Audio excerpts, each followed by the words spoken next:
Many say Charlie Kirk embodied the vision of free speech and expression on college campuses, encouraging students who disagreed to have a conversation and challenge him. He also epitomized the mission behind parental rights group Defending Education. In a statement, they said in part, he was more committed to peaceful, open dialogue with those who disagreed with him than probably anyone else in public life. Our organization exists largely because K-12 schools and colleges slowly and then quickly stopped promoting diversity of viewpoint and the free exchange of ideas and instead became bastions of dogma, orthodoxy, and viewpoint discrimination. He, too, was on a mission to change that. Joining us now to discuss is the Director of Outreach at Defending Education, Erica Sanzi. Erica, what influence did Charlie Kirk have on the public education system? You know, it's funny, in some ways, I think he served as a counterforce. So as the messaging increasingly became about how hopeless and terrible and irredeemable America was, you heard a very different message coming from him. The other thing that I would say is what we saw happening in schools had become sort of very divisive, right? We're gonna divide people based on these immutable characteristics, and we're gonna tell them that, you know, different groups are good and bad based on these characteristics. And he used to talk about addition and multiplication, meaning you grow movements, right, by adding and multiplying people. And he was very much about doing that regardless of a person's background.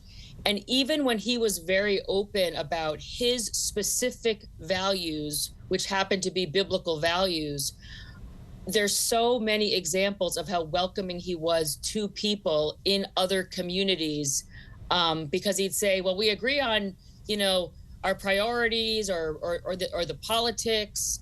And so he would welcome people into his quote unquote movement, even if he didn't specifically align with them on everything. And that's really been missing from the K-12 space in far too many places. Yeah, speaking of tolerance, he had tolerance for those who disagreed with him and was friends with people who disagreed with him, in fact.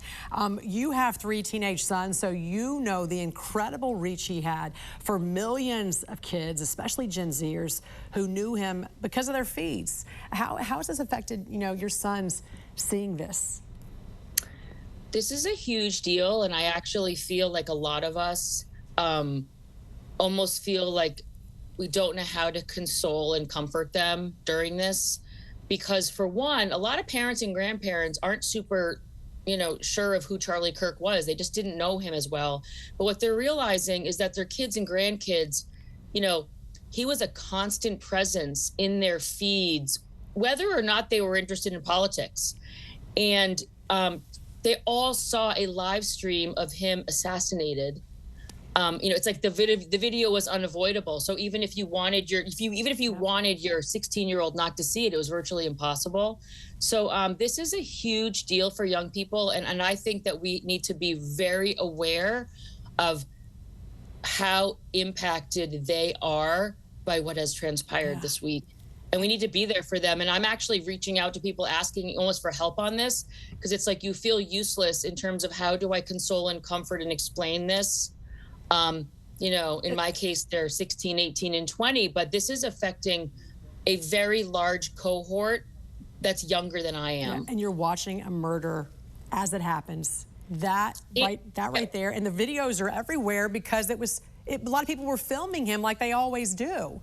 So it's from different angles and different places, and there's no way to get rid of all of it and scrub it off from the internet. It is, I agree with you. This is one of those moments where you don't ever expect to have to worry about this, right?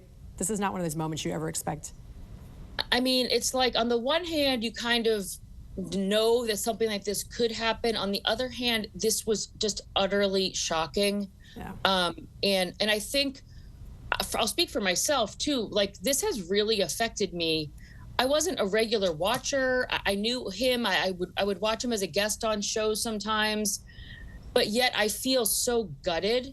And I think it's partly as I look at it through the lens of my sons, but I also just think like this is a huge moment. And I think the other piece that's layered onto this is many of us are seeing some shocking responses by people that we know, virtually celebrating what happened. So you're also in this weird, like, situation of just wondering, like, where is the humanity and how is this possible? Well, and there's people who don't know him, obviously. There's tons of people out there, including people, as you said, grandparents and parents who don't have TikTok or don't know anything about influencers, but they're hearing about this and they're watching it now for the first time. And it's making them sick, physically sick, because you're a human being. You're watching a human being, this happening to a human being. And so, you know, it's the difference between, you know, anger and hate. And it's that hate element that is really getting to a lot of people right now, irregardless of how you feel about him.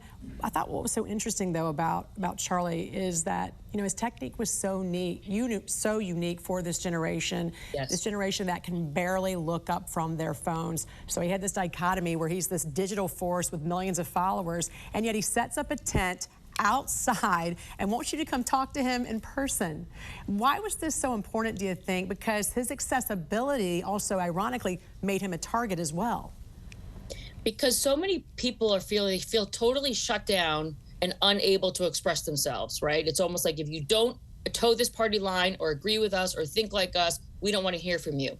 He was the opposite. So he basically was saying, try to persuade me. I want to hear your arguments. And then he would have the people who disagreed with him, he'd have them move to the front of the line, right? So that the person, he was doing, again, that's why he was a counterforce to what we see in far too many schools and on college campuses. He was doing the exact opposite, which was not just modeling civil debate and persuasion and argumentation, but then he was giving his dissenters the opportunity to be heard.